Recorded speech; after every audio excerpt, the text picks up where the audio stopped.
सभी दोस्तों को राम राम। मित्रों, मैं अशोक कुमार मीणा एक बार फिर से स्वागत करता हूं आपका राजधानी यूट्यूब चैनल पर।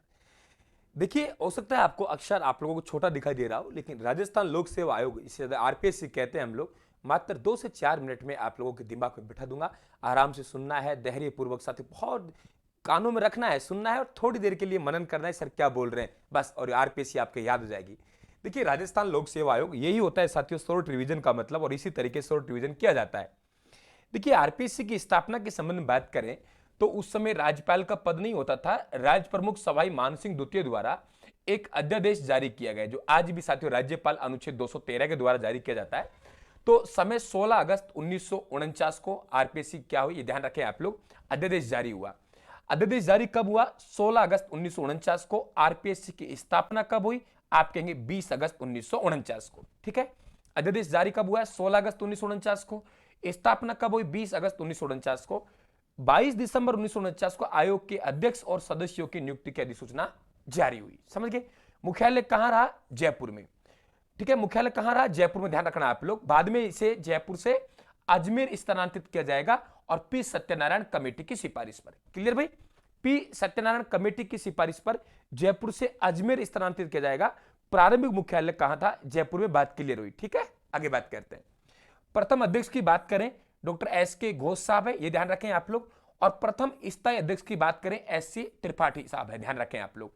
2 सदस्य और थे इनके साथ, देवी शंकर तिवारी साहब थे और एनएस चंद्रकौर थे, ये ध्यान रखें आप लोग, ये इनके साथ रहेंगे यहाँ पे।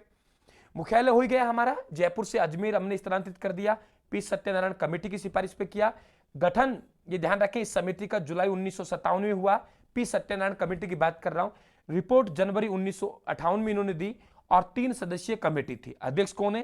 पी सत्यनारायण राव साहब हैं। सदस्य कौन है? वी विश्वनाथन है और वी के गुट्टा साहब है। समझ गए आप लोग? तो ये ध्यान रखें आप लोग। गठन समिति की बात कर रहा हूं, 1957 में गठन हुआ है। क्या कहा मैंने? 1957 में गठन हुआ है।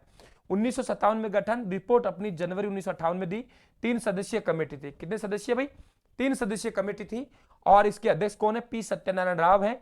सदस्य वी विश्वनाथन है और वी के गुट्टे साहब है। ठीक है, इसके अलावा हम लोग बात करें, सबसे लंबा कार्यकाल वाले अध्यक्ष कौन हुए हैं? डीएम तिवारी साहब हुए हैं। और सबसे छोटे कार्यकाल वाले अध्यक्ष कौन है? पीएस यादव साहब है। और प्रथम कार्यवाहक अध्यक्ष कौन है? श्री एल जोशी साहब है। और ये कार्यवाहक अध्यक्ष कौन कौन रहे देखिए आप लोग, श्री एल जोशी साहब है, ये देखिए आप लोग, ये रहे। सीएस सिंजारिया साहब हैं, एचएन मीणा साहब हैं, डॉक्टर आरडी सैनी साहब है, शिव सिंह राठौड़ साहब है। तो ये कार्यवाहक अध्यक्ष रहे हैं किसके? आरपीएससी के। श्री एल जोशी साहब हैं, एससी सिंजारिया साहब हैं, एचएन मीणा साहब हैं, डीआरडी सैनी साहब हैं, डॉक्टर शिव सिंह राठौड़ साहब है, ये भी आप लोग ध्यान रखेंगे। ठीक है, तो वर्तमान में 1+7, एक अध्यक्ष और 7 क्या होंगे? सदस्य होंगे, ये ध्यान रखें आप लोग। आरपीएससी में वर्तमान की स्थिति ये है। ठीक है, अच्छा क्वेश्चन बनेंगे, वेरी इंपॉर्टेंट क्वेश्चन।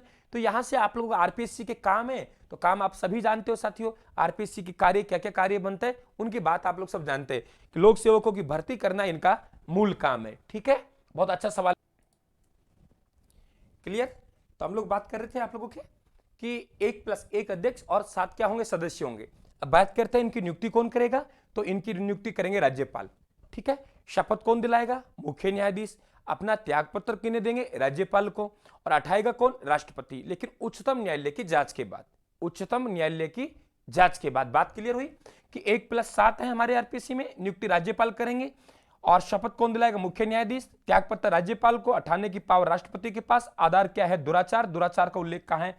अनुच्छेद 317 में। अध्यक्ष महोदय अपना वार्षिक प्रतिवेदन राज्यपाल के समक्ष प्रस्तुत करेंगे, अनुच्छेद 323। समझ गए आप लोग? तो दुराचार के आधार पर राष्ट्रपति जी हटा सकते हैं, वे भी उच्चतम न्यायालय की जांच के बाद। क्या कहा मैंने?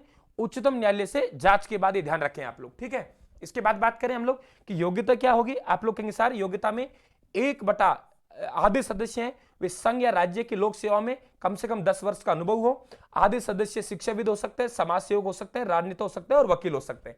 ठीक है, आरपीएससी का सदस्य है वे यूपीएससी का सदस्य या अध्यक्ष नियुक्त हो सकता है, ये ध्यान रखें। राज्य पीसीएस का अध्यक्ष से सदस्य नियुक्त हो सकता है।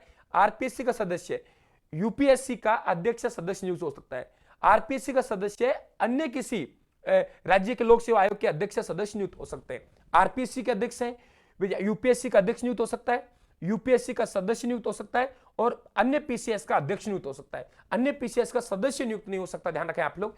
यूपीएससी का सदस्य है, यूपीएससी का अध्यक्ष नियुक्त हो सकता है या किसी राज्य पीसीएस के अध्यक्ष नियुक्त हो सकता है। ये इनके प्रावधान है, इन्हें भी आप लोग ध्यान रखेंगे, ठीक है। ओके, ये इनके प्रावधान है। और अगर हम लोग पूछे भाई इनका जो कार्यकाल क्या है, हम लोगों 6 वर्ष या 62 साल की आयु, 6 वर्ष का कार्यकाल, 6 वर्ष का कार्यकाल, 6 वर्ष का कार्यकाल या 62 वर्ष की आयु, जो भी पहले होगी ये इनका कार्यकाल होगा, ठीक है। तो आरपीएससी का सदस्य, यूपीएससी का सदस्य अध्यक्ष नियुक्त हो सकता है, अन्य किसी पीसीएस का अध्यक्ष सदस्य नियुक्त हो सकता है। आरपीएससी का अध्यक्ष यूपीएससी का अध्यक्ष नियुक्त हो सकता है, यूपीएससी का सदस्य नियुक्त हो सकता है, अन्य पीसीएस का अध्यक्ष नियुक्त हो सकता है। यूपीएससी के सदस्य की बात करें, यूपीएससी का अध्यक्ष नियुक्त हो सकता है, राज्य के पीसीएस के अध्यक्ष नियुक्त हो सकता है। ये ध्यान रखें आप लोग, ठीक है। अच्छे सवाल यहां से बन जाएंगे। तो मात्र 5 मिनट में आप लोगों के राजस्थान लोक सेवा यानी कि साथियों आयोग आरपीएससी कंप्लीट हुआ। बस यही है रिवीजन, और अंतिम दौर में विद्यार्थियों को इन्हीं की आवश्यकता है। धन्यवाद साथियों, राम राम।